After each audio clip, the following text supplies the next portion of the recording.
como tal lo que corresponde a las glándulas salivales. Entonces, bueno, acá vamos a dar así como una pequeña introducción. Entonces, la saliva es un líquido, ustedes saben, de características incoloras, insaboras, que tiene pues múltiples funciones, contribuye mucho a lo que tiene que ver en la parte de la digestión. Entonces creo que parte de eso, lo mencioné en bioquímica, si no estoy mal, hay la presencia de unas enzimas que hacen parte como tal del inicio del ciclo digestivo, que van a encontrarse a nivel de la saliva. Entonces ellas son las primeras que van a iniciar ese proceso digestivo para la degradación de los alimentos, pues junto con la masticación y todo lo demás, para que luego ya vayan a pasar como tal el tubo digestivo superior, preparados para iniciar las otras fases del proceso alimentario. La saliva también tiene mucho que ver entonces con la humidificación de las regiones de la boca, incluso se dice que tiene funciones asépticas y ayuda con la prevención de las caries, eliminación pues digamos de residuos que queden a nivel de los dientes y eso, y de esa manera prevenir procesos infecciosos a nivel de la cavidad bucal. En cuanto a la parte entonces de la producción de la saliva, vamos a tener que se produce a nivel de las glándulas salivales. Tenemos un grupo que son las glándulas salivales mayores, que por ahí ya algunas hemos nombrado, entonces ahí va a estar la parótida, la sublingual y la submandibular. Y hay unas glándulas accesorias o menores que van a estar distribuidas en toda la región como tal de la mucosa oral. Entonces acá hablaremos de las glándulas menores. Entonces hay glándulas menores a nivel tanto de los labios, de las encías, incluso a nivel de la lengua, como tal en toda la región del vestíbulo de la mucosa oral. Creo que como les había dicho la vez pasada, en esta imagen son demasiado esquemáticos porque ustedes nunca van a ver eso así de que si se levanta la mucosa debajo va a haber esa cantidad de glándulas. Generalmente todas esas glandulitas son incluso microscópicas, no se pueden ver a simple vista, pero están distribuidas por toda la mucosa bucal. Lo que corresponde como tal a las glándulas mayores, entonces ya hemos mencionado por ahí en algunas ocasiones a la parótida, esto fue parte de la pregunta del otro quiz. La parótida, entonces, es la principal o la mayor de las glándulas salivales, ¿listo? Está ubicada a nivel de las regiones laterales de la cara, sobre la parte de la rama mandibular. Entonces acá vamos a mirar rápidamente la parte de los límites. Entonces como vemos acá arriba está arco cigomático, conducto auditivo externo, hacia posterior tenemos la mastoides y este músculo es el esternocleidomastoideo. Hacia la parte inferior vamos a hablar de las famosas líneas imaginarias que ya saben que a veces trazamos, que va desde la región de la mandíbula hasta la parte anterior del esternocleidomastoideo. Ella como tal va a estar contenida en una porción que se conoce como la celda parotídica, que es esa región externa donde está la glándula parótida y algunas otras estructuras. Hacia la parte profunda, entonces para que entendamos esta imagen, este sería el ángulo de la mandíbula, ¿listo? Esta que está acá como en un rojito, más oscurito, es la glándula parótida. Entonces, si estamos desde una vista posterior, ustedes pueden observar que la glándula tiene como en su distribución, trata como de abrazar la rama ascendente de la mandíbula, se los voy a mostrar en otra imagen. Entonces, al tener esa distribución hacia la parte profunda, va a limitar con la parte posterior de la faringe y con esta apófisis que acá se alcanza a ver un pedacito que sería la apófisis espiloris. Entonces, esos serían límites de la región profunda. Hacia la parte superficial, entonces, la glándula como tal, ustedes allá en el anfiteatro yo creo que han visto, si ya han hecho disección de esa parte, simplemente se levanta piel, tejido subcutáneo y ya ahí debajito está la glándula, es muy superficial hacia la parte externa. Entonces acá vamos a encontrar cubierta por piel, tejido subcutáneo en orden, debajo vamos a encontrar fibras musculares que se ubican sobre la glándula. Entonces, ¿cuál es este músculo? El platysma y este el rizorio de Santorini. Entonces vamos a encontrar fibras tanto del platysma como el rizorio que van a estar hacia la parte superficial de la glándula. Yo sé que ya habíamos hablado de todo lo de la parte subcutánea de la cara, lo de la parte del chato, entonces le va a brindar de cierta forma soporte al cigomatinino, major, rizorio santorini y bucinato. Más que todo el rizorio. El bucinato está más profundo, la glándula estaría pero por encima. En cambio el rizorio, como dice en la imagen anterior, sí tiene más una inervación. Si tiene más, una inserción sobre la región de la glándula. Entonces, recuerden que como tal, o sea, ha sido como tan disperso a veces lo de las inserciones de los músculos y eso, porque como decimos, son tan superficiales que muchos tienen inserciones incluso en la piel, de tal modo que si se hace una disección así profunda, no se tiene cuidado al levantarlo, se van a levantar los músculos, ¿listo? Entonces todos van a tener inserciones sobre la región de la piel, pero los que más se relacionan con la parótida son estos dos, porque la glándula iría como está por acá, y aquí ya encontraríamos los cigomáticos. Entonces, con el que más se relaciona es con el rizoma, ¿listo? Con el platísimo.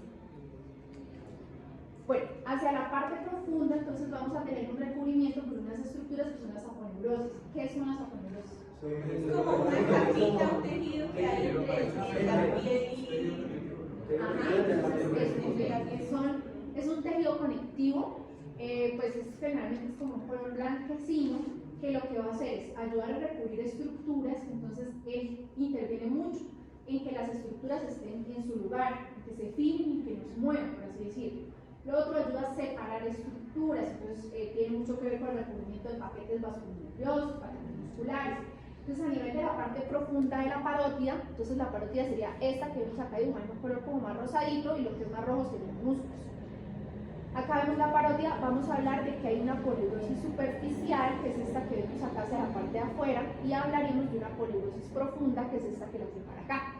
Acá en esta imagen pueden entender un poquitico mejor lo que les decía de que la glándula en parte como que abraza el ángulo de la parte posterior de la mandíbula. Entonces miren, esta es la mandíbula, ¿listo? Estos son los vasos que pasan ahí por el foramen mandibular. Entonces, si ven la distribución de las glándulas hacia la parte externa, pero también hay como un pedacito que se mete y parece como que abrazar a la mandíbula, para que me entiendan un poco mejor con esta imagen. Bueno, entonces vamos a hablar de la aponeurosis superficial, que es la que está más hacia la parte externa. Entonces nos va a separar, como ven, la glándula de lo que hay aquí, que ya sería el tejido subcutáneo y la región de la piel. La profunda sí la va a separar como tal de las estructuras más internas, musculares, nerviosas y vasculares. Importante, la superficial va a ser una continuación de la fascia cervical superficial, que es una de las fascias del cuello, como vamos a ver más adelante. Entonces, a nivel de estas regiones sería la fascia superficial parotidia, y a medida que descendemos se convierte en la fascia cervical superficial. Bueno, entonces en cuanto a las características de la glándula, entonces tenemos que es la más grande, aproximadamente la literatura nos dice que pesa entre unos 25 o unos 30 gramos. Como sabemos, función es producir saliva. Entonces, si nosotros nos vamos hacia la parte más pequeña o hacia la parte más microscópica, todo lo que son glándulas, ellas van a tener unos sitios de producción, pues como tal, de su componente final, en este caso la saliva. Entonces se van a formar una especie de estructuras que se llaman acinos glandulares, que eso pues me imagino que van a ver en detalle en histología. Entonces esos acinos es los sitios donde se produce como tal, en este caso la saliva. Van a ir como tal generando una serie de conductos muy pequeños, por lo general microscópicos, que van a dar como punto final un conducto grande, que es como tal el conducto central de la glándula. ¿Cómo se llama el conducto de la glándula parótida? Esa era la pregunta del otro quiz. Esa es la papilota que tenemos. Ajá, entonces la pregunta del otro quiz una era cómo se llamaba el conducto y dónde desembocaba. Para que ustedes lo recuerden, desemboca a nivel del segundo molar sobre la región de la mejilla. ¿Listo? Bueno, seguimos por acá. Bueno, esta imagen entonces que es bastante importante. Entonces recuerden que algo importantísimo de la parótida es que el nervio facial va a ingresar dentro de la parótida, y ahí es donde va a dar todas sus ramas terminales, que fueron las que preguntamos ahorita, y se va a distribuir. Entonces vamos a hablar de que antes de ingresar a la glándula vamos a tener unas ramitas retroglandulares, que fue las que dan a escribir por ahí de extra en el quiz. Tenemos el nervio auricular posterior, que es el más importante, y también existen unas ramitas que van hacia la región cervical como para dar elevación al músculo láser.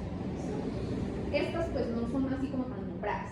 Después de eso, entonces, como ustedes pueden ver en esta imagen, pues ya hay un corte como tal de la glándula. El nervio va a ingresar y va a dar dos ramas principales, ¿listo? Entonces vamos a hablar de unas ramas temporofaciales y de unas ramas cervicofaciales. Y ellas ya hacia la parte terminal es donde nos van a dar esos 5 ramilletes terminales. Entonces ahí está la pregunta del quiz, ¿listo? Entonces acá se pueden ver un poquito mejor. Entonces tenemos ramas temporales, ramas cigomáticas, ramas bucales, el nervio marginal de la mandíbula o nervio mandibular, como lo quieran escribir, y hacia acá tenemos ramas cervicales para los músculos del cuello, ¿listo?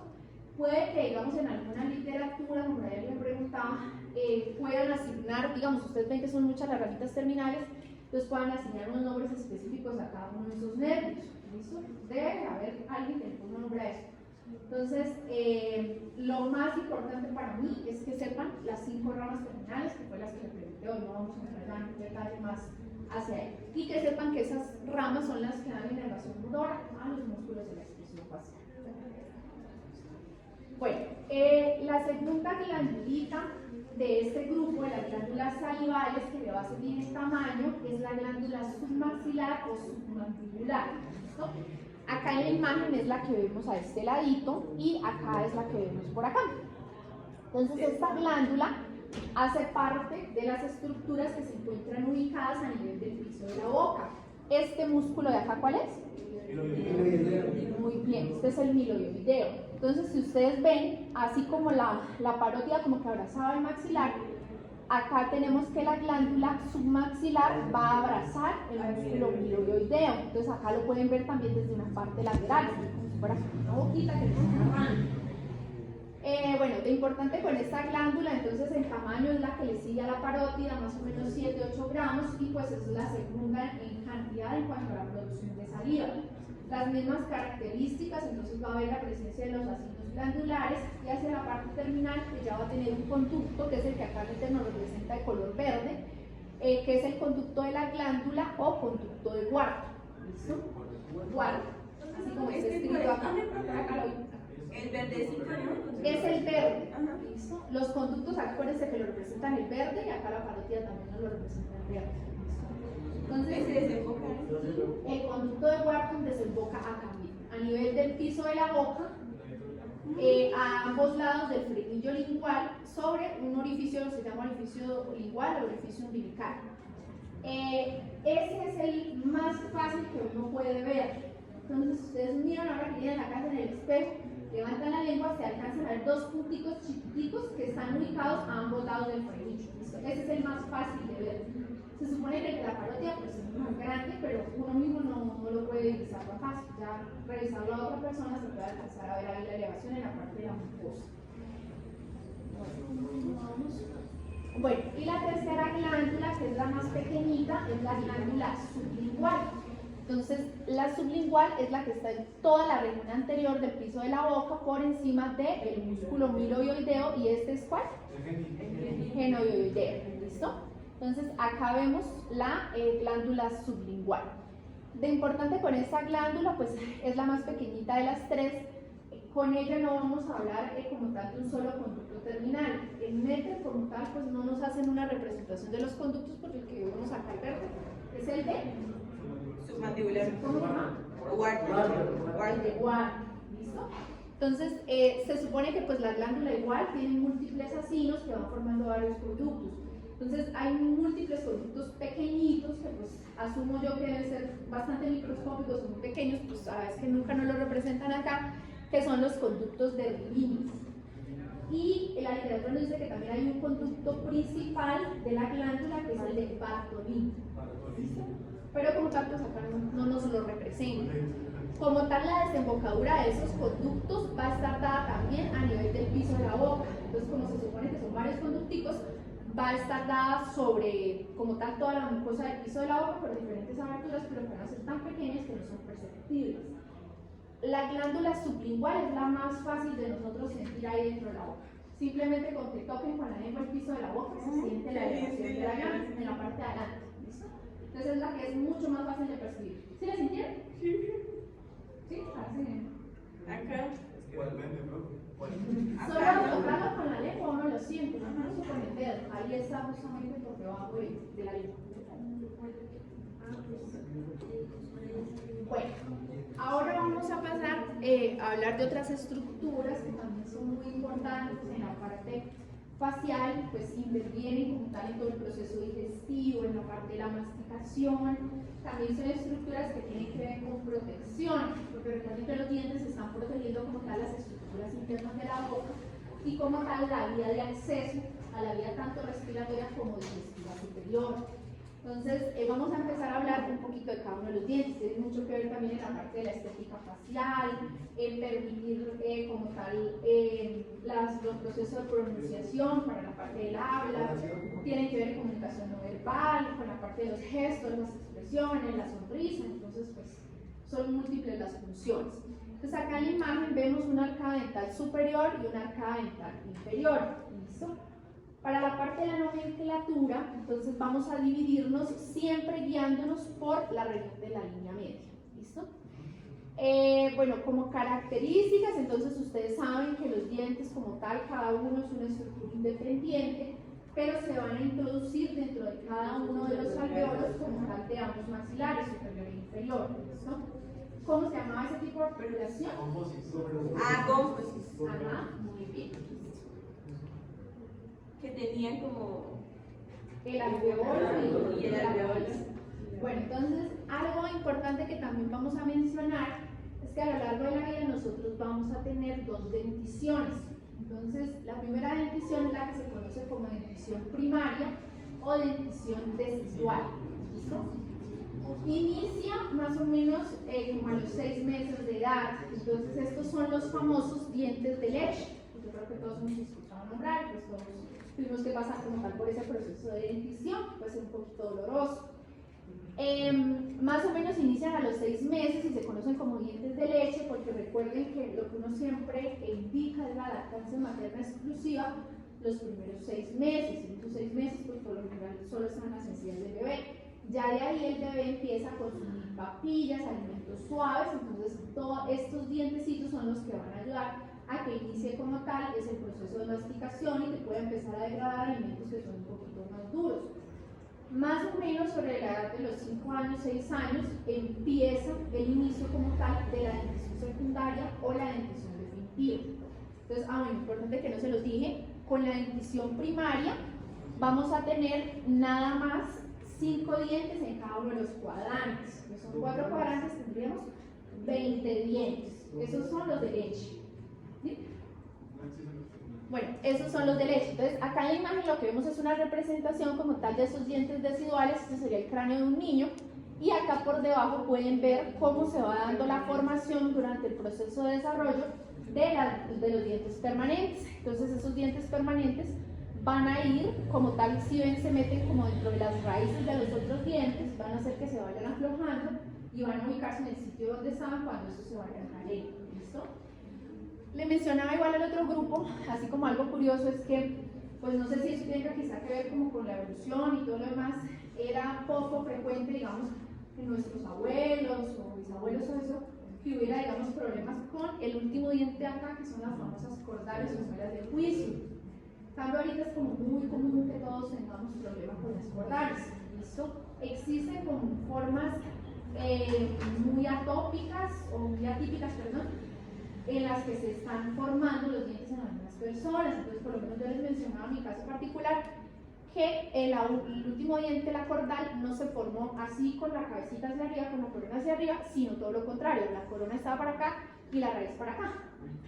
Entonces, no sé si a alguien más le hayan hecho cirugía de cordales o alguna vez le hayan sacado las cordales, pero hay formas en que ellas últimamente se han presentado que son bastante diversas, ¿listo?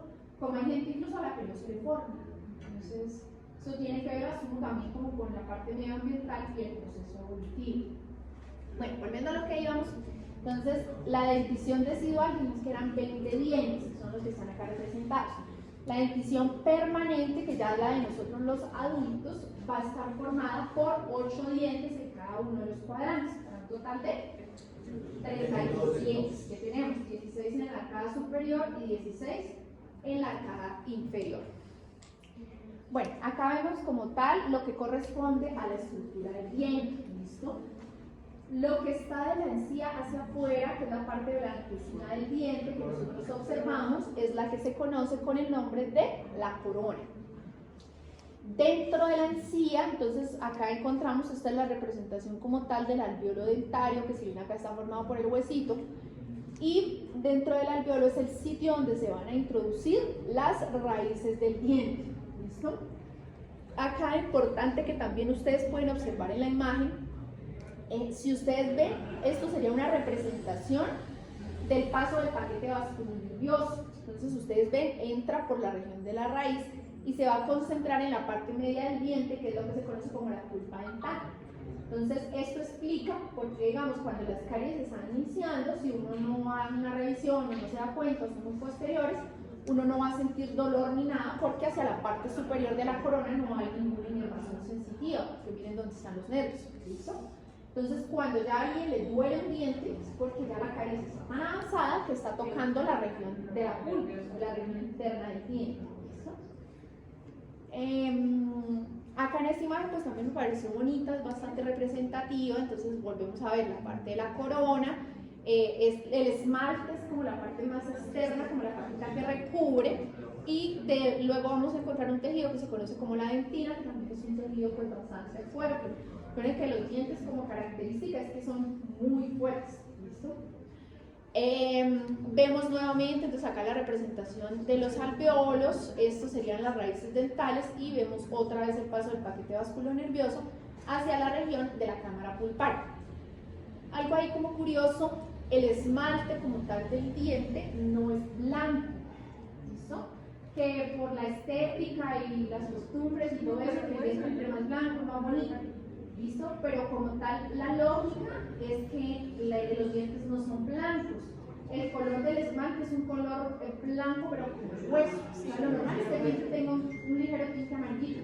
Que ya sea amarillo, pues ya es higiénico.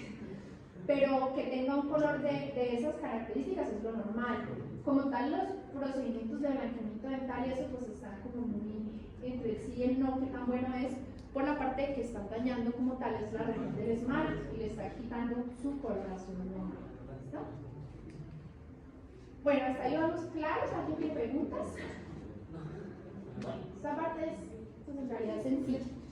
Bueno, entonces acá vamos a mirar como tal la parte de la nomenclatura y cómo van distribuidos los dientes. Entonces acá esta imagen es bastante representativa, entonces recuerden, 32 dientes, 16 arriba, 16 abajo, 8 en cada una de los cuadrantes. Entonces trazaríamos acá la línea media y tendríamos hacia la parte anterior están los incisivos. Entonces en cada cuadrante vamos a tener un incisivo medial y un incisivo lateral, que son los dientes de adelante. Un poco más hacia la parte externa vamos a encontrar el canino, que es ese que está representado en rojo. ¿Por qué cree que se llama canino? Porque sirve para, no sé, que sirve como para desgarrar. Exacto. Entonces los caninos, canino hace referencia, ustedes saben, a los lobos, a los perros y todo eso. Porque el canino es uno de los dientes que más sirve para desgarrar sobre todo la carne. Entonces está más dado como tal al proceso evolutivo. ¿Listo? Entonces de ahí ese nombre. Es como el más puntiagudo y el que más ayuda a fijar o desgarrar como tal los alimentos que se van a consumir. Y acá hacia la parte más posterior, entonces tenemos los premolares, que son los que están en un moradito más claro, y hacia la parte posterior los molares, que son 3, ¿listo? Y del último es pues la cordal, que es la famosa muela del juicio. ¿Por qué se llama muela del juicio? Porque se la quita esa Bueno, algo tiene que ver también con eso, ¿listo? Pero también en parte hace referencia al juicio como a juzgar por la parte de que es bastante dolorosa a veces la definición de ese diente, que es el último, generalmente a veces sale después de los 20 años, no sé si aquí ya la mayoría son adultos, están bien. Bueno, listo. Bueno, entonces acá esta imagen es importante para que entendamos como tal cómo va la parte de la nomenclatura, ¿listo? Entonces yo creo que todos cuando hemos ido al odontólogo a veces hablan del TT 42, del TT 43, uno dice, pero ¿cómo así? Si se supone que uno no tiene toda esa cantidad de dientes. Entonces eso tiene que ver con la parte de la nomenclatura. Siempre que digamos ustedes vean un paciente por alguna cosa dental, pues lo bonito es que uno se sepa esto y entonces ustedes puedan escribir al odontólogo si usted tiene un paciente con tal cosa, lesión en la base del diente 42. Es un médico que sabe de anatomía. Entonces, bueno, ya les dije, entonces vamos a dividir arcada dentaria superior e inferior y vamos a dividirlas por medio de una línea, por medio de la línea media, que sería el punto de referencia. Entonces, de ahí vamos a coger y vamos a dar un número a cada uno de esos 4 cuadrantes que irían en el orden de las manecillas del reloj. Entonces tendríamos 1, 2, 3 y 4. Y ese número lo asociaríamos a cada uno de los números de los dientecitos. Entonces, digamos, acá como ejemplo, en la primera parte, entonces, hacia la región superior derecha, o sea, la arcada superior derecha es la que tiene el número 1. Entonces empezaríamos desde la línea media hacia la parte posterior y le iríamos dando ese 1, lo vamos combinando con cada uno de los números de los dientes. Entonces tendríamos el diente 11, 12, 13, 14 hasta llegar al diente 18. Si ya vamos a la segunda arcada, que es en la que vamos a utilizar el número 2 como base, entonces lo mismo. El del centro sería el 21, 22, 23 hasta llegar al 28. ¿Listo? Pasamos en orden de las manecillas del reloj a la arcada inferior izquierda. Y aquí tendríamos los del 3 y por último acá los del 4. Entonces iríamos desde la parte central con el 31 al 38 y acá del 41 al 48. Profe, ¿por qué no hay del 0 al 1? Porque es que yo siento que comienzan como de ¿Cómo así? ¿Cómo así? de 10 en 10, ¿no? O sea, como por cada cuadrante. Sí, por eso. No hay como un cuadro, o sea, no empiezan de 0, o sea, empiezan de No, o sea, el 0 ahí no contaría. O sea, lo que ellos toman como base, que no entiendo para la nomenclatura, es dividir cada arcada con un número. El 1, el 2, el 3 y el 4. Ah, ¿Sí me claro. entendieron? Entonces, el 1, digamos, entonces el 1 es como el más fácil de entender. Entonces, el 2, digamos. Entonces, el 2 lo combinan con cada número de diente. El 21, el 22, el 23, el 24, hasta llegar al 28. Cada cuadrante lo dividen en 8. En 8. O sea, y combinan van el primer hasta el número 8 con números. cada uno de los 8 dientes. ¿Listo? ¿Quedó claro? ¿Alguien se confundió? ¿Sí quedó claro? ¿Listo? Entonces ahora ya van a entender cuando uno vaya a la odontología hablen del diente 46 o del 47.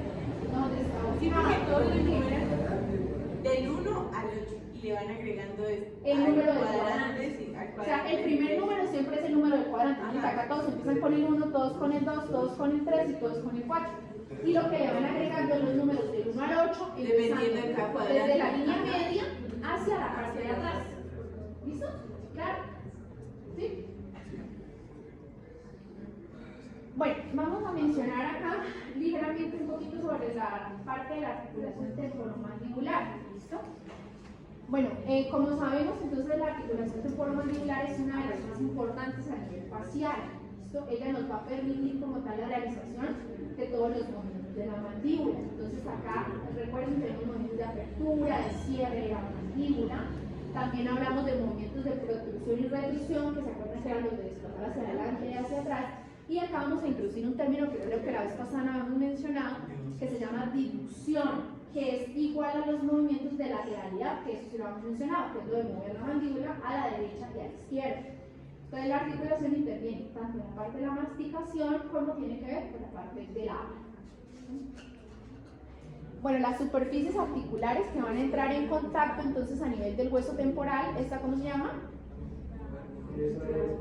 No, la cavidad glenoidea. Entonces, lo que interviene como tal en el proceso de la articulación es la cavidad glenoidea a nivel del hueso temporal y pues acá hacia la parte anterior tenemos también un tubérculo articular del hueso temporal. Y a nivel de la mandíbula, ¿cómo se llama esto? El cóndilo mandibular. Exacto. Entonces la articulación está formada por ese cóndilo mandibular que se va a introducir dentro de la cavidad glenoidea. Si recuerdan, bueno, hablábamos de que el cóndilo tiene una cabeza, tiene un cuello también, ¿listo? Entonces todo eso está en armonía dentro de la cavidad y va a estar soportado por unos ligamentos que son los que van a permitir que se haga la apertura y cierre sin que haya pues una luxación como tal en la mandíbula. De los ligamentos, entonces vamos a mencionar así como algunos de los más importantes. Recuerden que cuando hablamos de intrínsecos son los que están como dentro de una estructura, como cuando hablamos, por ejemplo, los músculos intrínsecos de la lengua eran los que la formaban.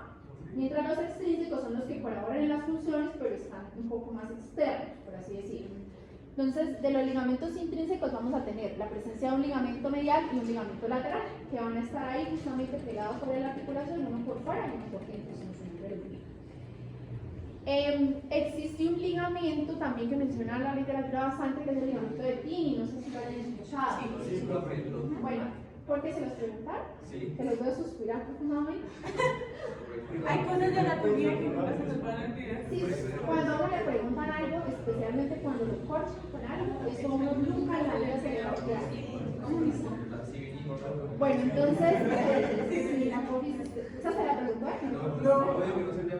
Ay, sí, sí, que ahorita te la voy a mostrar. Esto, bueno, entonces ese ligamento de Tini tiene puntos de inserción sobre la estructura de la articulación temporomandibular. El ligamento va a ingresar como tal a la región interna del hueso por la fisura petrotimpánica y tiene puntos de inserción a nivel del oído sobre el martillo. Los huesecillos del oído son martillo, yunque y estrío, que los vamos a estudiar también la otra semana. ¿Listo? Profe, qué pena, podría devolver una anterior. Es que no. ¿Cuál era el lateral para el medial? Bueno, aquí estaríamos desde una vista interna. Entonces, si vamos en ese orden de ideas. Ay, no, pues, para el otro lado. En ese orden de ideas, entonces el que está marcado aquí como 4 sería el medial y este sería parte del lateral. O sea, este es el lateral y este es el. Porque es que acá estamos desde una vista interna. ¿Listo? Entonces, este sería el medial y este sería el lateral. El medial está de cierta forma más cerca de la escotadura mandibular. por decirlo Sí, así. o sea, está por dentro y el lateral acá. Bueno, entonces mencionamos el de Tini, ahora vamos a ver otros de los ligamentos extrínsecos que van a dar estabilidad como tal a la articulación temporomandibular. Entonces acá vamos a hablar de dos que son bastante importantes. Entonces este que vemos acá es el estilomandibular. ¿Qué es esto de acá? El estiloides. Entonces, ustedes saben de dónde viene, para dónde va. Está de la apófisis estiloides a el ángulo mandibular. ¿Listo? Y por la parte interna tenemos este otro, que es el esfenomandibular. Entonces este va del hueso esfenoides a la mandíbula por la parte interna. No sé si recuerdan que acá, junto al conducto mandibular, hay como una espinita que se llama la língula. ¿Listo? Entonces él tiene su inserción sobre todo sobre la región de la língula.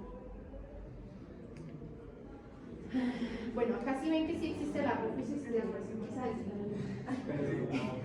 Bueno, entonces, otros como ligamentos que están un poco más distanciados, pero pues que también se menciona que contribuyen a las funciones de la articulación.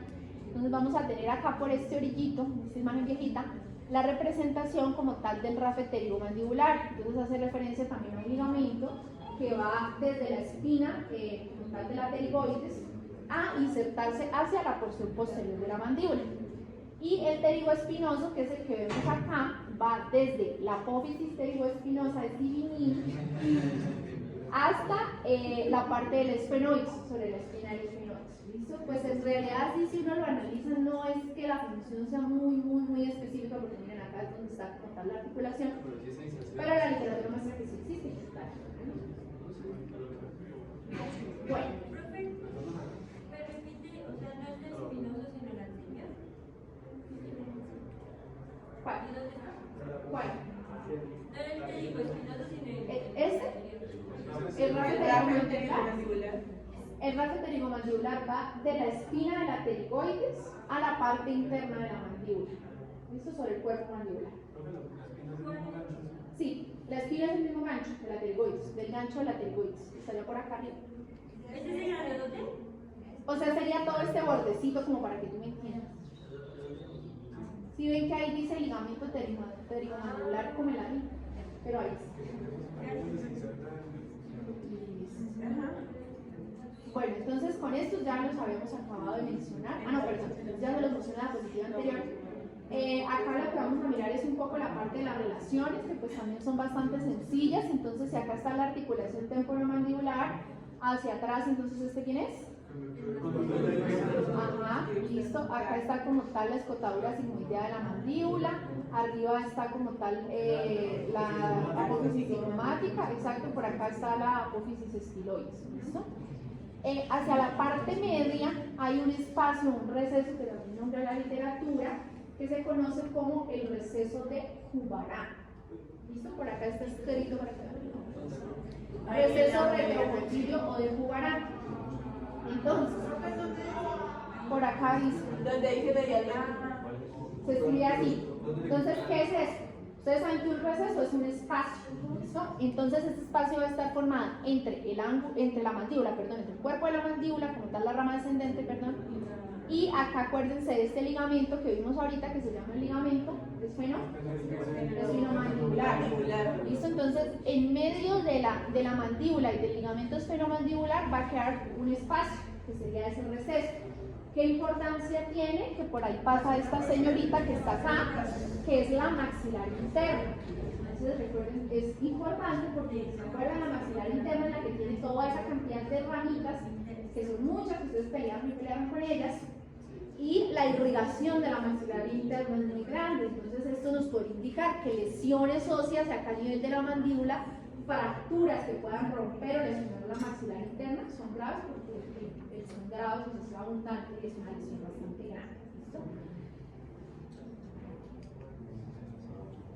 Bueno, en cuanto a la vascularización sobre la articulación temporomandibular, pues como vieron que pasa la maxilar interna, interviene la maxilar interna y también va a intervenir parte de la temporal superficial. ¿Listo?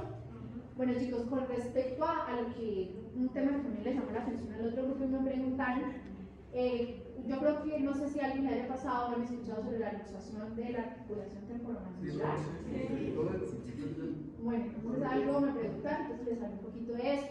Entonces, siempre que uno habla de luxación es cuando como tal se pierde la relación entre dos partes óseas, ¿listo? Entonces son bastante comunes las luxaciones, sobre todo a nivel del hombro. Hay gente que tiene, eso se llama laxitud articular.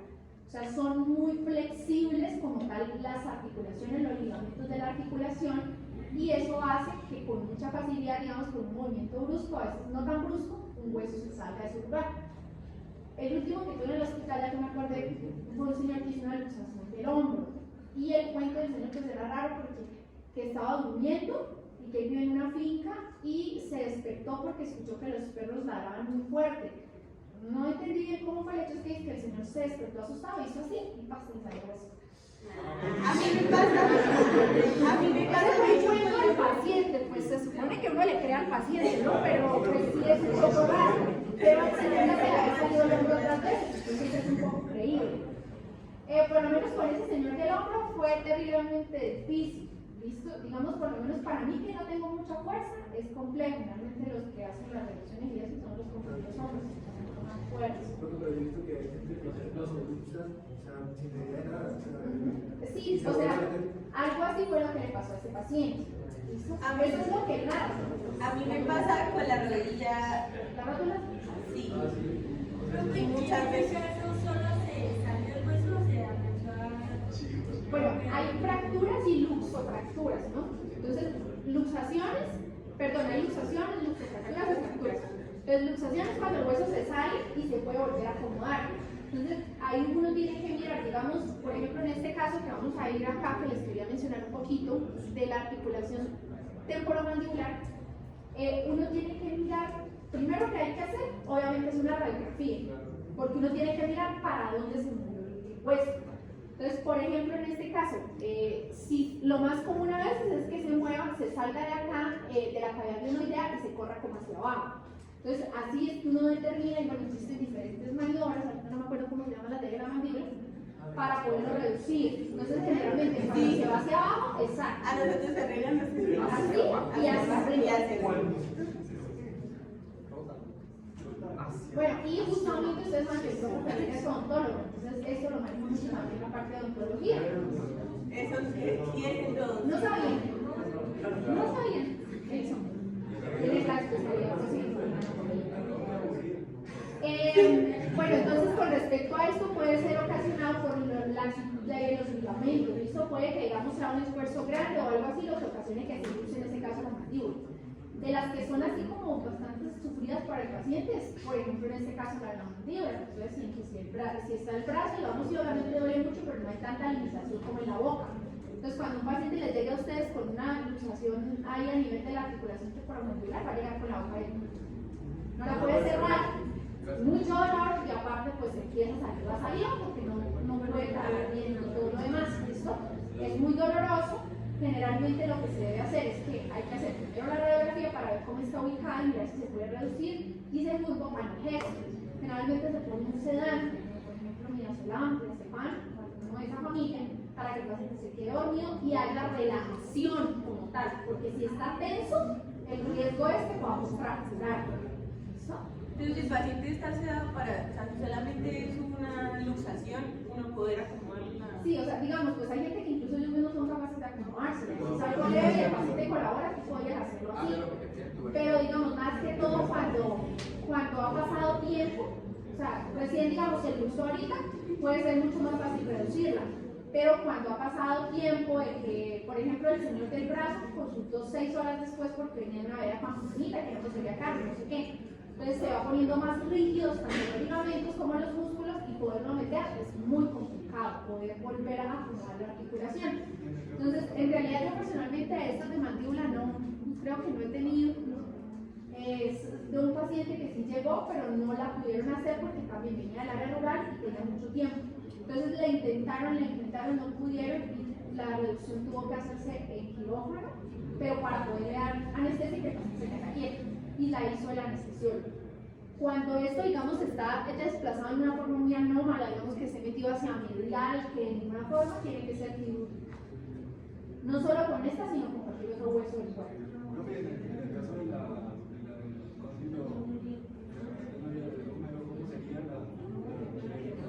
depende cómo se mide. ¿Listo? Por ejemplo, si se baja la cavidad, que eso se llama suplexión, que fue por ejemplo la que pasó con ese señor, entonces hay varias maniobras, por lo menos hay una, se pone una sábana acá alrededor del cuerpo, alguien tiene, es como para fijar, y la otra persona tiene que hacer un movimiento hacia el inferior y sacar el brazo, ¿listo? Hacer como un movimiento de abducción, para tratar de girar y meter otra vez como tal el cóndilo ahí. En ese paciente específico, por ninguna de esas funcionó, entonces yo no soy un compañero, ahí se inventó una maniobra él. Y lo que se hizo fue tratar de girar todo el brazo así completo hasta arriba, con el paciente acostado, pero pues eso fue como 20 minutos porque tengo que irla moviendo a poquito, porque hoy el paciente no soporta el dolor, aunque se le pongan a veces es muy difícil porque esos son curvas muy elevados y todo lo demás. Y una vez que fue así, hay otra maniobra, no me acuerdo los nombres, en la que se hace el brazo así. Pues una vez que lograron subirlo, se lo movieron hacia la brasilidad y abajo. Eso cuando entra el paciente suena y vuelve el cuerpo. ¿Qué me iban a preguntar? No, no iba a preguntar, es que estaba viendo que la articulación temporal esto falta una cosa, que es el otro lugar donde hay meniscos, entonces ahí también hay un menisco. Eso era lo que faltaba para que no se lo sé, no se Sí, creo que el menisco está mostrado por acá en una de estas. Es que no vi que lo... Hacia atrás. Sí, creo que no se los mencioné, pero sí está por acá. Acá. Ahí está, ajá. Ay. Pues no estoy aprendiendo a manejar esto. Acá está el menisco. Y es el que se desplaza cuando hay luxación. Exacto. Entonces eso hace que el hueso salga de ahí, de su lugar. Bueno, entonces vamos a continuar ahora sí con la parte de lo de la cavidad nasal. sino que pues, la persona solo tiene como que siente que le Pues eso puede ser que existe por eso de los ligamentos. Entonces el roce de un hueso con el otro ocasiona el sonido, como cuando a veces a uno le suena la de la rodilla o la de acá, pero pues no específicamente en ocasiones cuando ya se sale, que de pronto puede existir cierta predisposición en esa persona, puede que la haya, si los ligamentos son muy laxos.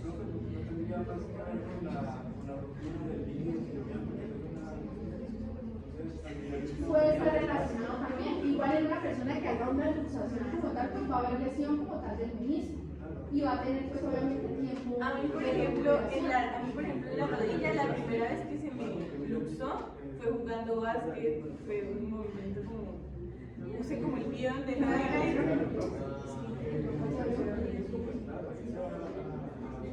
peor dolor de mi vida. Y se me volvió, eso fue hace como 3 años, yo estaba en el colegio y el año pasado también como para la época de graves colegios me volvió a pasar y eso fue también terrible y tocaba, luego ya uno de cierta forma le va como aprendiendo cómo es que la mente y todo, pero sí es el uso de tacones y todo eso. Sí, y lo que decíamos, digamos, a veces también en la rodilla, en el hombro, eso. Hay gente que puede no estar haciendo nada y de un momento a otro se luxa, ya con movimientos muy sencillos se luxa. Bueno, chicos, vamos entonces con el segundo tema de la clase de hoy, que es la parte de nariz y de senos paranasales. Creo que esto ya habían adelantado también en práctica, ¿no? Pues ya está mucho más ubicado para que ustedes no expliquen nada. Bueno, entonces, a nivel como tal de la nariz, de las cavidades nasales,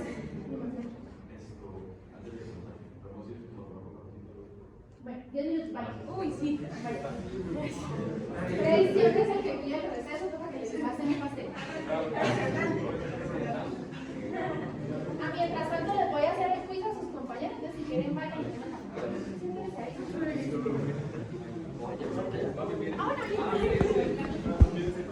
como les decía, entonces las funciones tienen que ver sobre todo lo más importante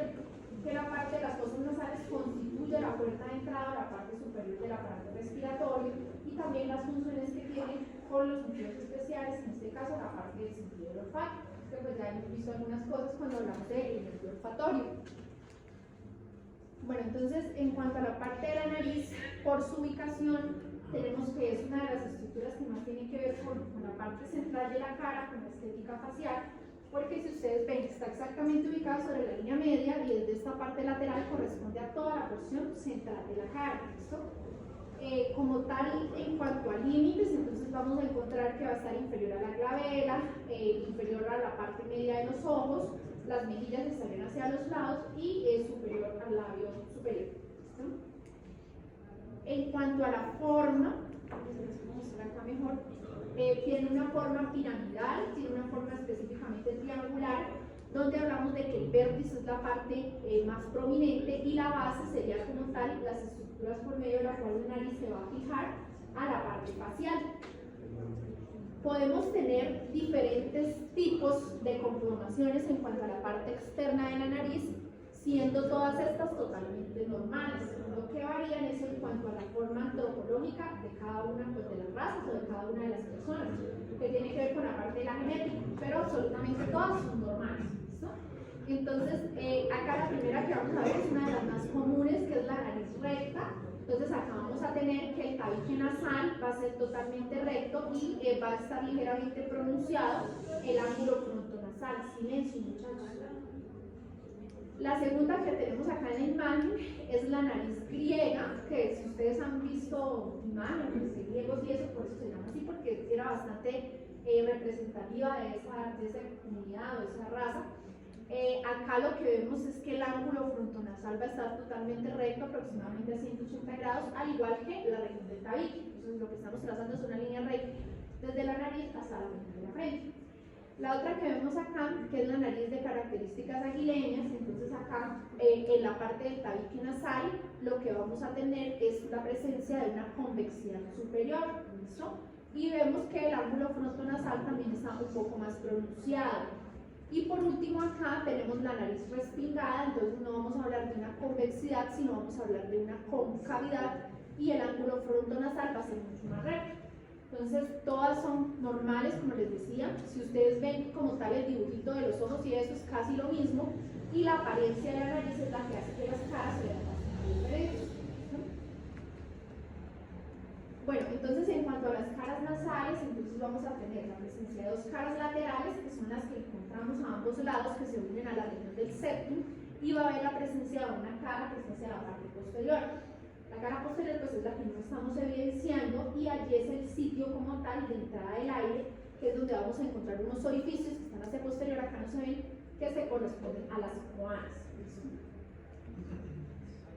Bueno, en cuanto a la parte de los bordes, entonces también vamos a hablar de la presencia de tres bordes. Tenemos acá primero el borde anterior que corresponde al dorso de la nariz. Entonces este es el que va a ser variable y dependiendo de eso es cuando hablamos de las narices rectilíneas, la aguileña y las que les acabo de mencionar. Y vamos a tener también la presencia de dos bordes laterales, uno derecho y uno izquierdo que estará por el lado de allá, que corresponde como tal al sitio de unión de las partes laterales de la nariz a la cara. En cuanto a los componentes anatómicos, entonces a nivel nasal vamos a encontrar la presencia de una parte ósea, una parte cartilaginosa, fibrosa, muscular y piel y tejido subcutáneo con todas las estructuras desde la parte más externa. Entonces la parte ósea ustedes ya la saben de memoria. ¿Qué hueso es este? Etmoides. Entonces aquí encontramos como tal la concha superior y la concha media o el cornete nasal superior y medio, que son del etmoides. ¿Listo? Este hueso que vemos acá rosado es el maxilar superior, el aspito palatino y el cornete nasal inferior.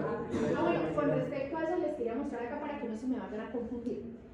Esta es una vista de las paredes laterales de la cavidad nasal. En la que se ve el vómer y el tabique es una vista de la parte media. Entonces, acá para que nos ubiquemos en este cráneo. Entonces, lo que estamos viendo acá en la imagen es esta parte, la parte lateral. Cuando tenemos la vista planita donde se ve el vómer y el tabique es porque estamos viendo esta parte. ¿Listo? Para que de pronto no se confundan porque a veces con estas dos imágenes hay un poquito de confusión. Bueno, en cuanto a la parte cartilaginosa, entonces vamos a tener principalmente un cartílago, perdón, que es el más grande de todos, que es el cartílago del septum o del tabique nasal, que es el que vimos que puede ser variable en la parte superior. Entonces aquí en esta imagen lo estamos viendo desde la parte media y este que está acá es el cartílago del septum. Entonces es el más grande de todos y es el que ayuda a como tal a dividir las fosas nasales en una derecha y en una izquierda. Los otros cartílagos que encontramos están mucho más hacia la parte externa, entonces este es el más grande de los externos, que es el cartílago nasal lateral. Hacia la parte del ala de la nariz, que es la parte inferior, entonces también vamos a tener la presencia de unos cartílagos. Entonces este que está aquí es el cartílago alar mayor. Como característica nos dice la literatura que tiene la forma de U, pero esa U es visible desde esta vista. Entonces, desde esta vista inferior, ustedes ven que acá hay como dos U's que están invertidos, ¿listo? Y también vamos a tener un cartílago alar menor, que es este chiquitico que vemos por acá hacia la parte externa. Los cartílagos accesorios, por ejemplo, acá Néter nos lo representa con este chiquitico acá, pero pueden ser variables. Sí, pueden haber varios, pueden estar. Son accesorios porque son mucho más pequeños y están como ayudando a rellenar los espacios, por eso se llaman accesorios. Entonces repasamos, ¿cómo se llama? Nasal lateral y el accesorio. ¿Listo? Entonces esos son los cartílagos nasales. Toca aprenderlo para el parcial de práctica. Creo que yo había leído por ahí que hay un cartílago mediano, pero no lo encontré. ¿Un cartílago qué? Boveriano. Pues se supone que si es boveriano debería estar hacia la parte más interna. O sea, asumiría yo que si acá está el vómer, ese cartílago que tú leíste no se debería estar como por acá. Pero la verdad personalmente tampoco lo había escuchado. No sé si alguien más lo leyó. Pero el accesorio está acá, ¿no? Y si es boveriano, no se supone que debe estar relacionado con el vómer. No te puede decir sesamoideo, accesorio o mediano. Creo que eso está en la tarjeta. O sea, sesamoideo o accesorio sí, porque sería sesamoideo como lo de los bolsillos. Pero mediano no sabría decir. Pensaría yo que está relacionado con el vómito, pero si tiene la misma nomenclatura, pues sería bueno que no lo compartiera. ¿Jason iba a preguntar algo? No, gracias. Bueno, eso en cuanto a la parte de los cartílagos, ¿listo? En medio de los cartílagos, entonces vamos a tener un componente fibroso, que es el que va a estar formando como todos estos espacios y uniendo unos cartílagos con otros. Sabemos pues el recubrimiento por la parte muscular también, luego piel, perdón, tejido subcutáneo, luego la región de la piel. Hacia la parte interna, como tal, todo lo que corresponde tanto a las fosas, la cavidad nasal totalmente dicha, la parte ya llegando a la región de la nasofaringe, va a estar cubierta por una membrana. ¿Listo? Esa membrana es rosadita por toda la estructura. Solamente hacia la parte superior va a tomar una coloración amarillenta, que es la que se conoce como la pituitaria. ¿Listo? Es la membrana que recubre toda la parte interna de las fosas nasales. En cuanto a la irrigación, entonces hacia la parte externa, entonces ya sabemos que está la señorita arteria facial, ahí tenemos la arteria nasal lateral y la rama terminal que es la angular, exactamente, que sería esta que está acá. Inervación motora por y sensitiva por. En la imagen los colorcitos que era lo que representaban los dermatomas. O sea, acá vemos el dermatoma del oftálmico, del maxilar, del mandibular y estos pertenecen a la imagen. Bueno, entonces como tal a la definición de las cavidades nasales, entonces la forma correcta como tal de definirlas es la siguiente. Como tal la fosa, la parte externa que nosotros vemos en el huequito de la nariz, se conoce con el nombre de narina. ¿Listo? Es la nomenclatura adecuada, es la narina. Y hacia la parte más posterior, que es como tal la parte donde el aire va a pasar para ingresar la región de la nasofaringe, el orificio se conoce con el nombre de las coanas. ¿Listo? Entonces acá en la imagen vemos narinas y coanas, para que no se van a confundir. Bueno, entonces entendiendo esa parte de las narinas y las coanas, pueden entender cómo se realizaba la toma, o cómo se realiza todavía la toma del hisopado nasofaríngeo. ¿Listo? ¿A quiénes acá les hicieron el hisopado? ¿Atrás a nadie? 8 veces. ¿Salvaron? 8 veces. 8 veces. Pues, entonces, lo que Mira como acá. Profe, imagínense que tanto que me decían, ya ni sentía. Ya la última que sentía. bueno, entonces por lo menos la compañera, algo importante que dice silencio, muchachos, allá te están hablando mucho. Por lo menos lo que dice la compañera de que ella sentía como si el hisopo fuera hacia arriba, eso quiere decir que la persona que te la tomó no sabe anatomía y no prestó atención a la clase de anatomía. Entonces, si nosotros queremos llegar a la parte de la nasofaringe, entonces ¿cómo sería el recorrido? Tendremos que entrar por la narina, atravesar acá, si ustedes ven esto, es como una representación de los cornetes. Aquí estaría la coana. ¿Cómo? Ahí estaría pasando exactamente por el medio. ¿Listo? Pasaría, llegaría, atravesaría la coana que está acá hasta llegar a la región de la nasofaringe. Por eso se llama hisopado nasofaringe. ¿Listo? Entonces, este pues se volvió bastante conocido, aunque antes ya se realizaba para identificación de algunos virus o pruebas moleculares. Pero se volvió conocido pues con la cuestión del código, que sabemos que es la prueba. Así se toma tanto la prueba antigénica como la PCR. ¿Listo? Entonces, algunas personas no sabían cómo se tomaba adecuadamente y fue como se lo hicieron a la compañera. O sea, si le dijeron que era negativo, puede caerse de positivo porque estaba mal tomada. ¿Listo? Entonces, si alguien lo hace hacia arriba, ¿ustedes qué creen que va a pasar? Entonces, va a llegar esa acá, que esta es la lámina que cruza el etmoides. Entonces, le van a lesionar esa parte de arriba, pues obviamente va a doler, pero aquí están tomando una muestra. Porque la toma de la muestra se hace hacia la porción posterior. ¿Listo? Esa muestra se hace para tocar las torsillas adecuadas. Pues como tal lo que se toca es la nasofaringe, no, porque se supone que es una de las partes donde hay mayor acumulación de la carga viral. ¿Listo? Entonces, bueno, no, en la anterior no se ve la parte de la nasofaringe. O sea, se supone que sale por aquí, como esto debería estar acá cerrado, y esa es la parte que se toca, la parte de la nasofaringe, ¿vale? Entonces se introduce, lo que se hace es que suavemente se dan como dos vueltitas y se retira nuevamente. ¿Y por qué la nasofaringe? Porque se dice que hay más carga viral, más acumulación como tal del virus sobre esa región.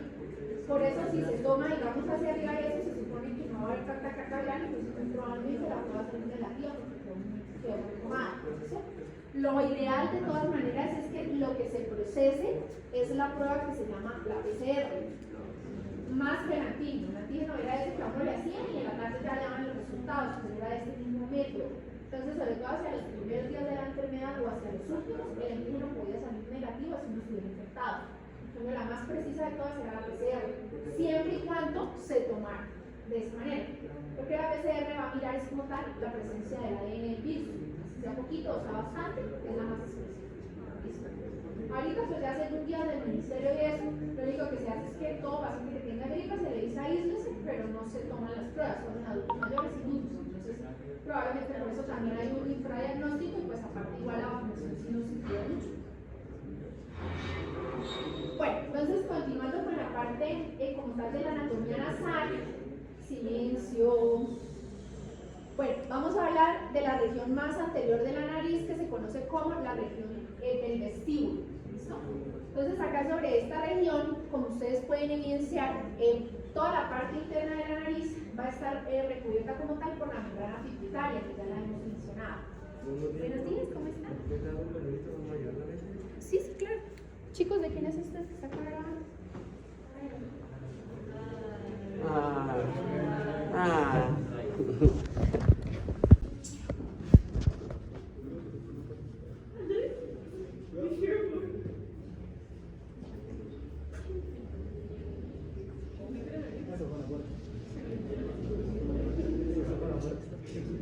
La tapa de la mesa parece una puerta. Es que una puerta. ¿Sí es una puerta? Profe, es una universidad pública de nuestra parte. Como que no empiezan en la auditorio. Y la matrícula no es de una universidad pública. No, está carita. Ah, eso sí, no. Lo demás, para la muestra que ni salas teníamos, ¿no? Bueno, volviendo entonces acá. Entonces, les decía, la parte interna de la nariz, silencio, silencio. La parte interna de la nariz, como ya dijimos, está tapizada por la pituitaria, pero la parte más externa de la narina, entonces la misma piel de la parte facial se va a introducir por dentro del orificio de la narina. Y a esta altura entonces vamos a encontrar la presencia de estos pelitos que también se conocen con el nombre de vibriscis. ¿Listo? personas tenemos estos pelitos ahí adentro de la nariz. La función de ellos es que van a ayudar a hacer una filtración del aire. Entonces, como ustedes saben, el aire tiene polvo, tiene contaminantes y demás cosas. Lo que buscan estos pelitos, al igual que los cilios que están en la parte interna de la nariz, es limpiar el aire y evitar que todas esas impurezas vayan a llegar o vayan a ingresar como tal a la vía respiratoria más inferior, la región de la tráquea, el pulmón y bronquios. Por eso es que no está bueno, a veces no ven que los hombres... Sí, pues igual hay gente que digamos los recorta cuando se salen mucho, pero como tal arrancarlos o quitarlos no es bueno porque por algo existen, tienen una función que sería importante en este aspecto. Pero generalmente en los hombres son mucho más prominentes, se ven más, incluso hay gente que se les salen más en todos los pelos. Bueno, entonces a nivel de la cavidad nasal vamos a hablar de que existe como tal una porción respiratoria y una porción que va a ser la que tiene las funciones como tal olfativas, ¿listo? Entonces la porción olfativa es la que está hacia la parte superior relacionada con la presencia del nervio olfatorio y la porción respiratoria es todo lo demás restante de la cavidad nasal. Entonces vamos a verlo acá con un poquito más de detalle. Entonces como tal, lo que corresponde a la parte olfatoria es el tercio superior nada más, que es el más pequeñito. Entonces si recuerdan este señor, ¿cómo se llama? Olfatorio, acá está el nervio olfatorio. Entonces la vena criosa del etmoides, todos los ramilletes, y acá es el sitio donde se van a encontrar como tal los nervios que se encargan de captar el sentido del olfato. Ahí están las células especializadas. Entonces por eso la parte superior es la olfatoria. Entonces lo que yo les decía, si en el hisopado entraron por acá, pero no se fueron para este lado que era donde tenían que ir, sino que se fueron para acá, ahí sí literalmente le tocaron la base del cerebro, como dicen algunas personas. Profe, pero eso decía, las decía que sentían que les había complicado el cerebro. Pues quizá por esa sensación de que, digamos, acá lo pueden entender un poquito mejor, entra por aquí y lo que queremos tocar es esta parte de acá. Es que pica es la garganta. Entonces causa así como picazón y molestia, sobre todo hacia la región de la garganta, pero si lo tomaban mal y se iban para acá, entonces iban a lastimar, era la parte del nervio olfatorio. Entonces todas las veces te lo hicieron mal. Profe, también no puede ser esto, como uno ve que va hacia arriba, tampoco puede ser que uno piense que por eso siente acá, ¿no? Pues puede ser más como una, igual como ustedes saben que a veces la inervación adentro es como bastante, o sea, unos nervios se relacionan con los otros, entonces puede dar como esa sensación porque uno no está acostumbrado a sentir nada ya en esa parte interna, a menos que se introduzca un cuerpo extraño, como los niños que se viven metiendo cosas en la nariz o eso. Pero puede ser como esa sensación mezclada la que hace que la gente diga eso, pero como tal pues nunca, si ustedes miran, pues no se toca la base del cerebro por ningún lado. Igual el cerebro está dentro de la parte ósea, entonces tampoco se va a sentir nada. Y si se lesionara el cerebro ya sería algo muy grave. ¿Listo? Bueno, entonces decíamos, el tercio superior es el olfatorio, mientras los dos tercios inferiores que corresponden a esta porción es como tal la parte respiratoria. En los dos tercios inferiores las células van a ser ricas en cilios, ¿listo? Los cilios hacen referencia a algo similar a las vibrisas o a los pelitos, pero que son ya de características microscópicas porque uno no las puede ver ahí. Y esos cilios también se van a encargar de lo mismo, de barrer o limpiar el aire para que entre como tal a la cavidad nasal purificado. Y también vamos a encontrar mucha cantidad de células mucosas. Ustedes saben que la nariz produce moco y capta el moco proveniente de los senos paranasales.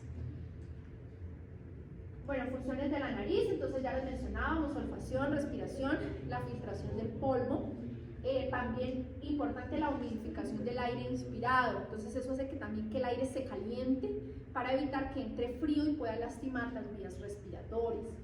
Algo importante es lo de la recepción de las secreciones, entonces todos los senos paranasales, al igual que el conducto nasolagrimal, van a tener sus puntos de desembocadura dentro de la cavidad nasal, por eso es que ahí es donde más hay producción de moco. Bueno, entonces de los puntos de comunicación como tal de la cavidad nasal, entonces ya lo hemos mencionado, hacia la parte posterior está la región de la nasofaringe, incluso si tenemos en cuenta la presencia de la trompa faringotimpánica, acá se alcanza a ver parte de la entrada, entonces podría haber comunicación de la región nasal con la región del oído medio. Entonces también por eso los procesos riníticos o demás pueden desencadenar cuadros de otitis, infección a nivel del oído. Tenemos comunicación hacia superior con la parte del etmoides, entonces con los seno frontal, las heridas etmoidales, el seno esfenoidal, y a través pues, de de los orificios de la lámina cribosa con el nervio olfatorio a nivel interno del cráneo. Por ejemplo, en el caso de la sinusitis que se inflama todo esto y acá también está relacionado con... Pues ahí lo que hay como tal es inflamación a nivel de los senos. Pero ahorita al final les voy a hablar de esa parte, les voy a mostrar por qué. Bueno, límites de la cavidad nasal, entonces el techo sencillísimo, lámina criosa del etmoide, celdillas etmoidales, seno frontal y seno esfenoidal. Y hacia la parte del piso vamos a tener, entonces como ya lo habíamos mencionado y ustedes mismos lo dijeron, entonces parte del maxilar superior y parte del hueso palatino. A nivel de la pared media, entonces que fue en la que les dije que tuvieran ojo y no se me confundieran, entonces este sería el septum. Ajá, esto hace parte del moides, acá, y el móvil. ¿Listo? Esos serían los que conforman la pared medial. A nivel de la pared lateral, entonces tenemos también el etmoides, pero aquí formando el cornete nasal superior y medio, y tenemos el cornete nasal inferior, que es independiente. ¿Cómo? ¿Ese es del maxilar? ¿Qué cosa? El cornete nasal inferior. No, el cornete nasal inferior es aparte. ¿Aparte? ¿Cómo es ustedes no sabían esto? Sí, Es que ya ¿Dónde se inserta? En el maxilar superior, en la cresta turbinal, que fue una pregunta del parcial. Por eso, pero la cresta turbinal se encuentra en el palatino hasta donde yo había encontrado. No, en el maxilar superior. Sí. Cuando llega a la casa, mira las densidades de huesos y se acuerda. O sea, se inserta en el maxilar superior. Sí, acá es donde se inserta, en el maxilar superior, en la cresta turbinal, ¿listo? Que está como un poco lateral al seno maxilar, ¿vale? Bueno, algo acá como para resaltar, generalmente, digamos, cuando uno mira la parte interna de las fosas nasales, hay uno de los cornetes que resalta mucho más, que es el cornete inferior. A nivel de ese cornete inferior y de todas las estructuras internas de la nariz hay mucha irrigación. Ahorita vamos a ver más o menos qué vasitos intervienen. Entonces, ese cornete tiene como la capacidad de que está como con muchos vasitos en su parte externa. Cuando hay como tal lesiones que causan irritación o aumento del flujo vascular a nivel de esa zona, se produce algo que se llama la hipertrofia de cornetes, que es que como que el cornete se crece. ¿Listo? Esa hipertrofia de cornetes está relacionada es con este señor, con el cornete nasal inferior. Entonces, eso lo que ocasiona generalmente pues, es las personas que tienen cuadros de rinitis crónica y que en las noches sienten dificultad para respirar, porque el cornete está muy grande, esa es la hipertrofia de cornetes. También puede ocasionar que las personas sean roncadores, ocasiona ronquido por la dificultad para el paso del aire a nivel de la cavidad nasal. Bueno, entonces como tal, la forma de los cornetes va a generar que se formen esos espacios o esos recesos que son los que vamos a conocer con el nombre de los meatos. Y a nivel de los meatos es donde va a tener su punto de desembocadura los diferentes senos y el surco nasolacrimal, a la glándula lagrimal. Entonces, bueno, vamos a empezar a mencionar cada uno. Entonces, hacia la parte superior vamos a encontrar el primerito, que es el receso esfenoidal. Entre el cornete nasal superior y el cornete nasal medio encontraremos el primer meato, que es el meato superior. Entre el cornete medio y el inferior tendríamos el meato medio. Y entre el cornete inferior y ya la parte como tal del piso de la nariz encontraríamos este, que es como el más de los más grandecitos en el medio y el inferior, que sería el meato inferior. Entonces ahora vamos a ver más o menos qué es cada uno de ellos. ¿Listo? Entonces el primero, que es el que encontramos acá, pues en esta imagen obviamente lo que hicieron fue resecar o quitar los cornetes para que podamos ver qué hay por detrás y podamos ver la estructura de los meatos. El primero que vemos es el receso esfenoidal. Entonces, ¿qué drena ahí según esta imagen? El seno esfenoidal. Entonces, el que está acá ubicado es el seno esfenoidal. Entonces, recuerden, esta es la estructura de la silla turca. Aquí estaría la glándula hipófisis encimita. Y el seno, como ven, tiene una abertura anterior y va a drenar a nivel de ese receso que se reconoce como receso esfenoidal. ¿Listo? De acá también les quería como mencionar algo que me parece importante. Existen procedimientos quirúrgicos, sobre todo los que se dan a este nivel, a nivel de la glándula hipófisis, por tumores hipoficiarios o tumores a nivel frontal, que van a tener un acceso etmoidal o esfenoidal. Entonces, ¿qué es lo que hacen ahí? Si ustedes lo analizan, lógicamente es mucho más complicado hacer un ingreso posterior porque aquí encima está el cerebro y tienen que llegar a esta parte. Entonces lo que hacen es que entran por acá. ¿Y no parten por metas? Entran por parte de las fosas nasales. Yo una sola vez entré a una cirugía de esas y vi cómo era, pero entonces lo que hacen es que disecaban acá entre la región del labio superior y la parte como tal de la encía. Y se iban metiendo por ahí, llegaban acá, si ustedes ven pues esto es tejido, llegaban acá a la región de las cavidades nasales y ahí sí pasaban para allá. Es mucho más sencillo que se haga un abordaje de esta forma anterior a que se intente hacer un abordaje posterior, porque obviamente ahí está el cerebro y todas las estructuras que no se pueden estar movilizando y muchísimo menos por la mano frontal. ¿Listo? Entonces existen ese tipo de procedimientos, es muy interesante la verdad. Yo solo una vez entré a una cirugía de esas, pero pues igual eso lo hacen es con microscopio y demás. Entonces solo nos dejaron acercar así, mirar un poquito. Pero es muy chévere, me parece la verdad muy interesante, muy apasionante esa parte de la cirugía. Bueno, entonces continuando con la parte de los meatos, entonces vamos a tener el primer meato que es el meato superior. A nivel del meato superior, entonces vamos a tener punto de drenaje, como lo ven acá, de las celdillas etmoidales, principalmente las celdillas etmoidales posteriores, que son las que se encuentran a nivel del mismo. A nivel del meato medio, entonces ustedes ven que acá al resecar o al quitar la parte de los cornetes, pues se ve que es mucho más amplio. Entonces acá según esta imagen, ustedes que pueden deducir que den ahí. El seno frontal. Exactamente, entonces el seno frontal va a drenar a través de él por un orificio que es el infundíbulo etmoidal. Acá lo que hace referencia al hiato semilunar es como esta depresión pequeña que ustedes ven acá, que tiene una forma, entre comillas, semilunar, y en la parte media de ella vamos a ver un espacio o un orificio que es el sitio donde va a tener su drenaje, el seno maxilar, ¿listo? Entonces, hay a nivel del meato medio estructuras importantes, seno frontal y el seno maxilar, porque recuerden que el seno maxilar es el más grande, el que tiene más cantidad de moco, entonces es de los más representativos. Hay otra estructura acá que también nos la refiere la parte de la literatura, que es esta que se llama la bula etmoidal. Si ustedes miran esta imagen, entonces pueden deducir que la parte de la bula etmoidal hace parte a las celdillas etmoidales medias cuando están cubiertas por la región de la mucosa, ¿listo? Pero lo más importante es que a nivel entonces de ese meato medio va a drenar seno frontal y el seno maxilar. A nivel del meato inferior, entonces como sabemos es este que tiene una característica mucho más longitudinal, se encuentra entre el cornete inferior y como tal el hueso palatino y el maxilar superior. Entonces acá a este nivel vamos a encontrar un tipo de drenaje muy importante que es el conducto del saco lagrimal. Entonces acá en esta imagen lo podemos entender de una mejor forma. ¿Esta de acá qué es? La glándula lagrimal. Entonces acuérdense que la glándula lagrimal se encuentra hacia la parte superolateral de la órbita en una fosa para la glándula lagrimal que está en el hueso frontal, está acá ubicada. Entonces las lágrimas se producen ahí. Ustedes creo que saben que independiente de que cuando uno llora la producción de lágrimas sea grande, así uno no esté llorando siempre va a haber producción de lágrimas para mantener la lubricación del ojo y evitar que puedan existir lesiones a nivel de la córnea. ¿Listo?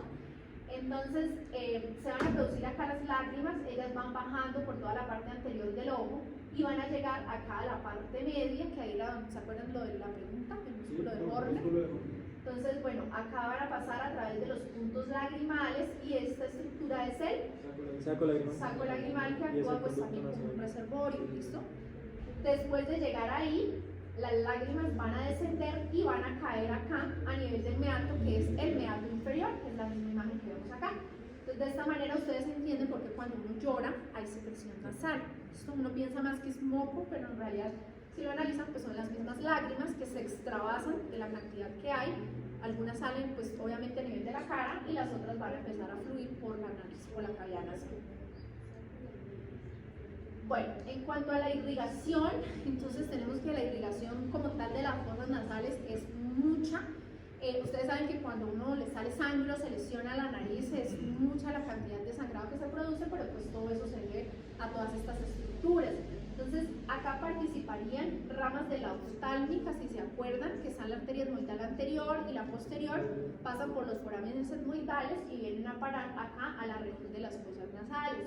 También tendríamos participación de la maxilar interna por medio de la esfenopalatina y las ramas nasales de la misma.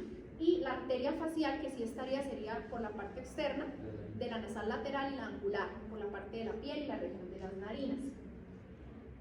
Como tal, el conjunto, ese plexo arterial, se conoce con el nombre del plexo arterial de Kiesebach o el área de Kiesebach, ¿listo? Que corresponde como tal a todo ese plexo de arterias que vienen de diferentes estructuras y que van a dar irrigación a toda la parte tanto ósea como de la mucosa.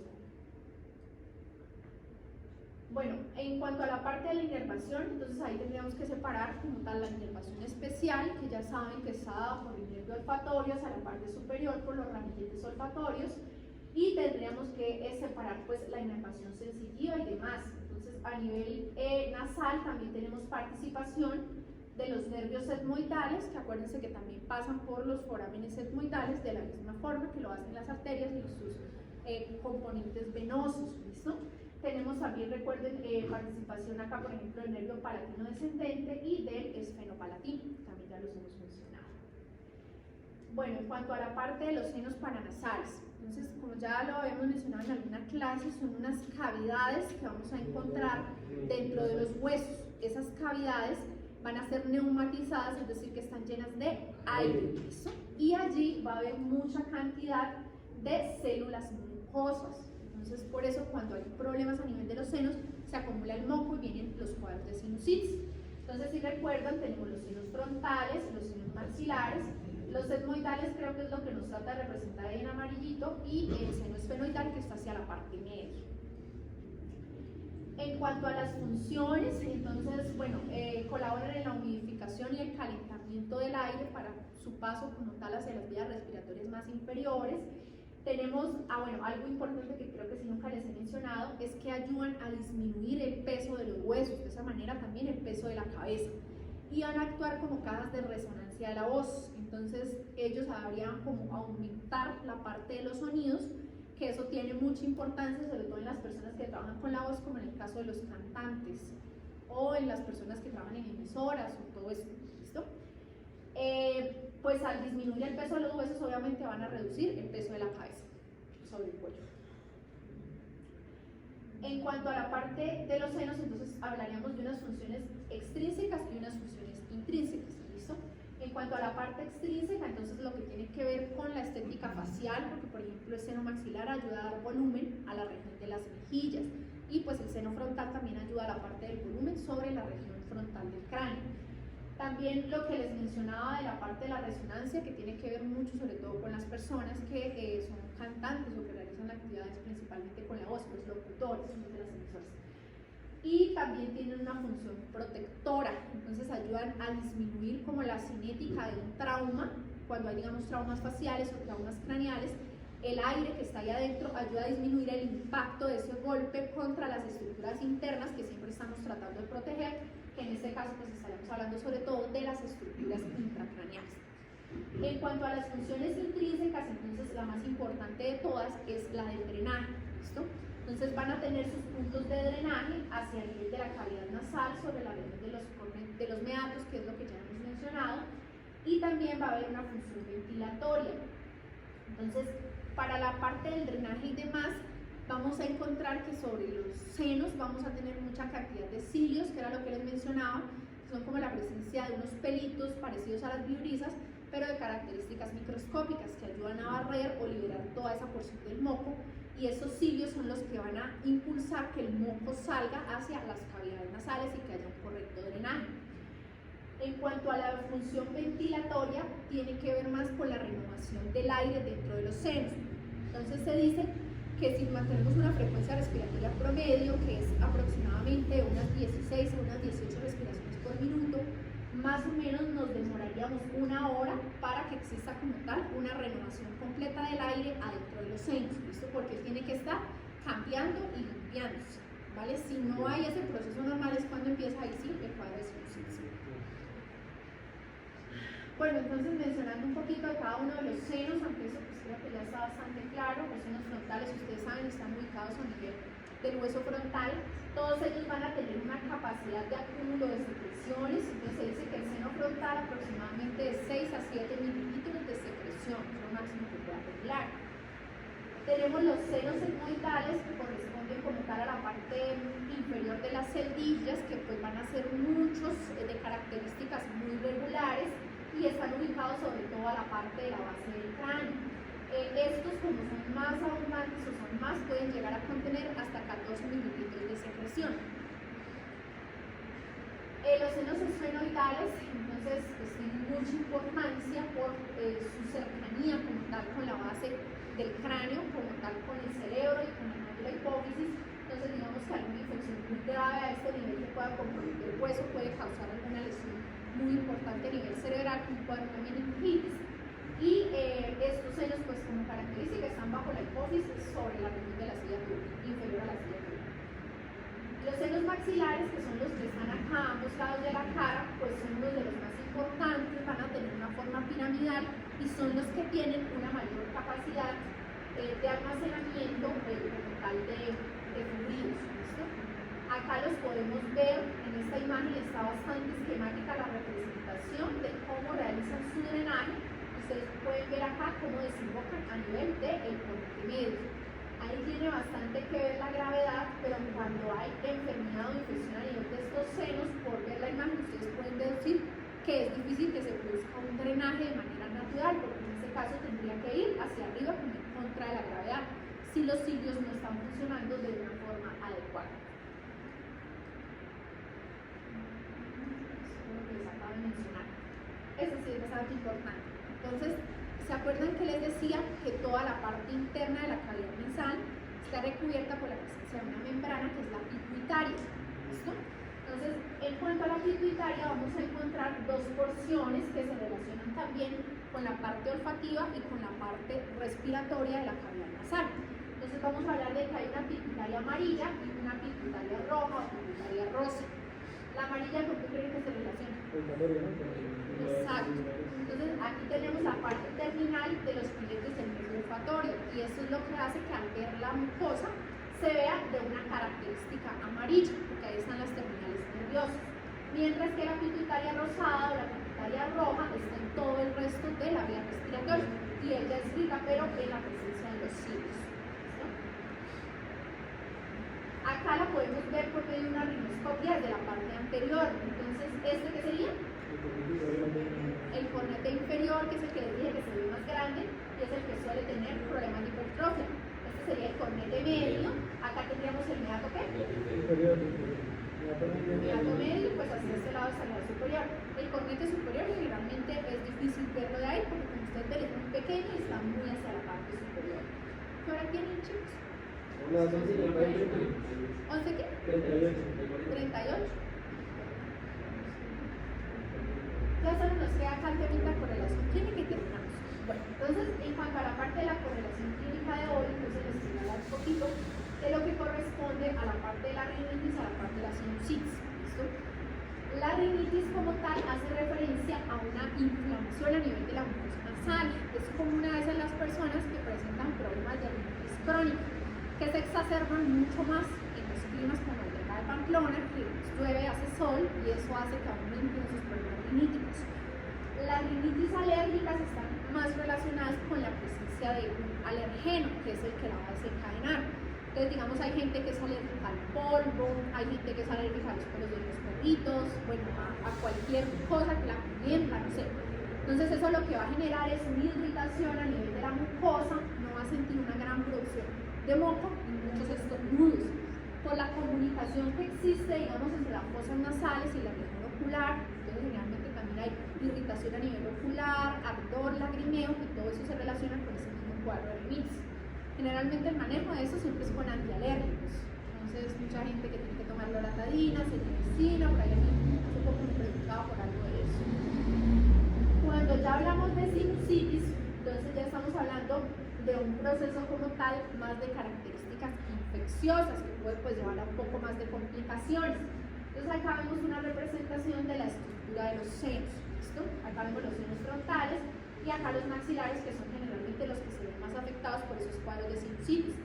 Lo que la imagen nos quiere representar es que hay una acumulación de moco a nivel de los senos y no hay un correcto drenaje de los mismos, ya sea por un proceso infeccioso, porque los cilios no están siendo eficientes. Eso va a producir como tal un proceso infeccioso ahí en esa parte interna. ¿Qué va a ocasionar? Va a ocasionar dolor, secreción de que cuando pueda salir el moco, por lo general es un moco verde o amarillo que tiene un olor fétido, que huele mal. Entonces, como el paciente está con todo ese proceso infeccioso, es muy probable que tenga fiebre, que tenga taquicardia. Entonces, por lo general, el manejo ya de un cuadro de sinusitis se debe hacer con tratamiento antibiótico. ¿Listo? Hay personas que ya tienen problemas de sinusitis crónica, entonces cada vez que les da gripa, sinusitis. ¿Listo? Porque ya es como muy poco eficiente ese proceso de drenaje a nivel pues, de los senos. Cuando uno sospecha un proceso de eso, digamos, si ustedes saben la anatomía de la ubicación, entonces si les parece que puede hacer eso, uno hace algo que se llama percusión de los senos. Percutir es cuando uno golpea con los dedos, entonces puede hacer una percusión abdominal, en tórax o demás. Cuando uno percute los senos es hacer golpes secos sobre la región de los senos. Generalmente los que se pueden explorar son los frontales y los maxilares, que son los que se pasan a la mano. Entonces ustedes hacen percusión, normalmente pues uno no siente molestia, pero una persona que tenga acceso así infectado causa mucho dolor, entonces eso también puede generar orientación clínica al diagnóstico. Bueno, otro tema que les quería mencionar, el nombre clínico, para que lo sepan, o el término médico que se utiliza cuando existe sangrado por las fosas nasales se llama epistaxis. ¿Listo? La epistaxis pues hace referencia a que haya sangrado, ya puede ser anterior o posterior a nivel de las fosas nasales. Cuando vimos lo del área de Kiesebach, ustedes vieron que es muchísima la irrigación que hay a nivel de las fosas nasales. Entonces, que haya lesión de uno de esos nervios, digamos ya sea por, de unas de esas arterias, perdón, ya sea por un golpe o simplemente, digamos, cuando hay un cuadro de gripa y hay mucha irritación en la mucosa, se rompe un vaso, generalmente causa sangrado nasal. Incluso a veces con los cambios de clima, digamos que yo vaya a clima caliente, los cambios de altura puede a veces hacer que se lesionen esos plexos y haga mucho sangrado, ¿vale? Anterior hace referencia a que haya sangrado por las narinas, que es la más común, pero también puede existir posterior, que es cuando el paciente siente que la sangre está llegando por atrás y se la está pasando, que es porque la sangre va a salir por las coanas hacia la parte de la nasofaringe. Entonces hay taponamientos nasales anteriores, que es el más común que uno hace.